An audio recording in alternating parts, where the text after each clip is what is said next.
Hello दोस्तों, मैं रमा दुबे आप सभी का स्वागत करती हूँ आपके यूट्यूब चैनल राधे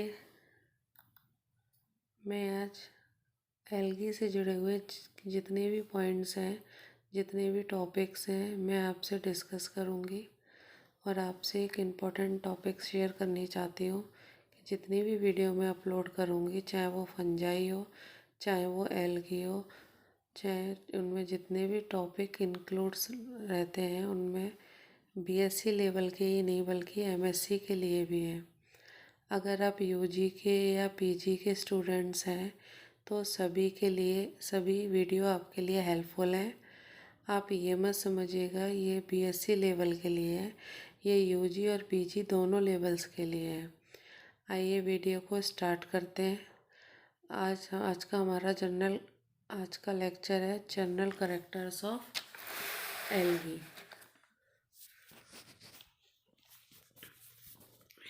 एलगी से जुड़े हुए जितने भी हमारे टॉपिक्स हैं हम उनको डिस्कस करेंगे, क्योंकि एग्ज़ाम में लगभग सभी पूछे जा रहे हैं। सबसे पहले हम बात करेंगे एलगी के जनरल कैरेक्टर्स के बारे में। To study of algae is called phycology.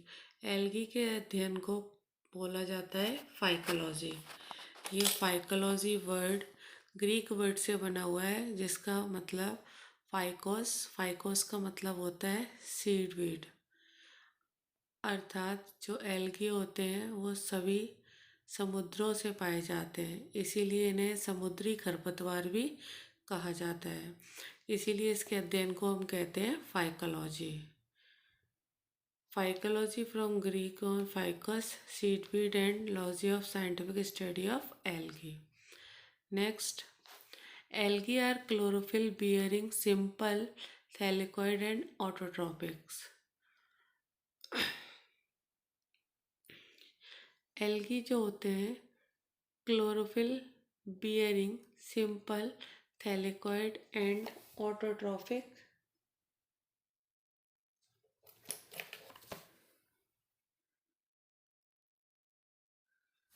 तो वही बात कर रहे हैं, जो शैवाल होते हैं वो क्लोरोफिल पाया जाता है और इनकी जो बॉडी वो थैलॉइड होती है और ऑटोट्रॉपिक यानी खुद से अपना भोजन बनाती है। यानी इनमें क्लोरोफिल पिगमेंट पाया जाता है जिसकी वजह से अपना भोजन खुद बनाते हैं। आप लोगों ने शैवालों में देखा होगा जितने भी एल्गी हैं उनमें रूट स्टेम लीव्स में डिफरेंशिएट नहीं करते हैं, इसीलिए उसे थैलॉइड स्ट्रक्चर करते हैं। इसमें जाइलम और फ्लोएम भी नहीं होते हैं। इनमें क्लोरोफिल पाए जाने की वजह से ऑटोट्रॉपिक होते हैं। Mostly aquatic both fresh water and marine water. ये जलीय होते हैं, अर्थात कुछ फ्रेश वाटर में भी पाए जाते हैं, कुछ मराइन वाटर यानी समुद्र जल और स्वच्छ जल में भी पाए जाते हैं। अगला करेक्टर है other habitat moist soil stone soil would and lichens and animals. अगर हम देखें कि एल्गी जो है आपकी मॉइस्ट प्लेसेस में, स्टोन्स में, मॉइस्ट सॉइल में, लकड़ियों पर, लाइकेंस पर और एनिमल्स पर भी पाए जाते हैं। जैसे किसी भी आप देखो तो लाइकेंस में भी पाए जाते हैं, मोस्टली हर जगह पाए जाते हैं। उसके बाद हम बात करते हैं रिप्रोडक्शन की। वेजिटेटिव रिप्रोडक्शन फ्रेगमेंटेशन होता है।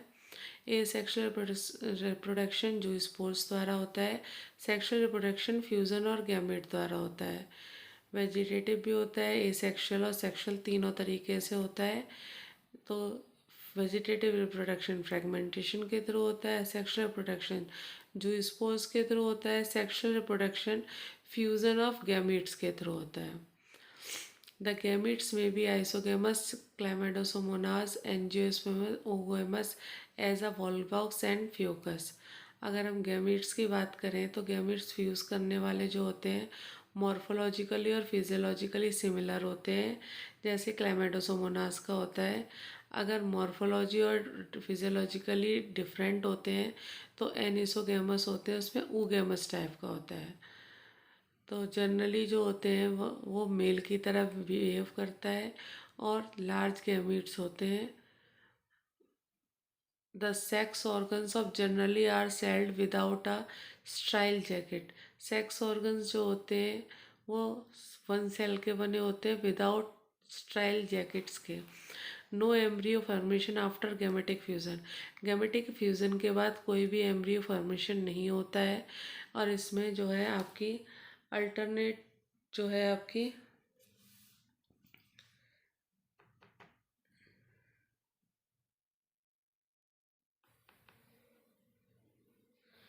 इसमें अल्टरनेशन ऑफ जनरेशन अर्थात शैवालों में पीढ़ी एकांतरण की प्रोसेस दिखाई देती है। ठीक है, पीढ़ी एकांतरण क्या होता है मैं आपको बता देती हूँ। जब किसी भी पौधे के लाइफ में एप्लॉयड और डिप्लॉयड स्टेज होती है तो उसे अल्टरनेशन ऑफ जनरेशन कहते हैं। इस प्रकार का अल्टरनेशन ऑफ जनरेशन एल्गी में पाया जाता है। क्योंकि इस प्रकार का अल्टरेशन ऑफ जनरेशन हम आगे भी पढ़ेंगे तो हमें आसानी से डिस्कस कर सकते हैं। FE Fritsch is known divide algae into the following 11 classes in his books structure and reproduction of the algae. Algae के जनक जो है एफी फ्रिश को माना जाता है, इसीलिए इन्हें शैवाल विज्ञान का जनक भी कहा जाता है। जो कि हम पढ़ते आ रहे हैं कि एफी फ्रिश को जो है शैवालों का जनक कहा जाता है। उसके बाद नेक्स्ट बात करते हैं हम एमओपी अय्यर की, जिनका जन्म 15 दिसंबर 1886 में और 1963 में मृत्यु हुई थी। इन्हें इंडियन फादर फिजियोलॉजी के नाम से भी जाना जाता है, फाइकोलॉजी के नाम से भी जाना जाता है।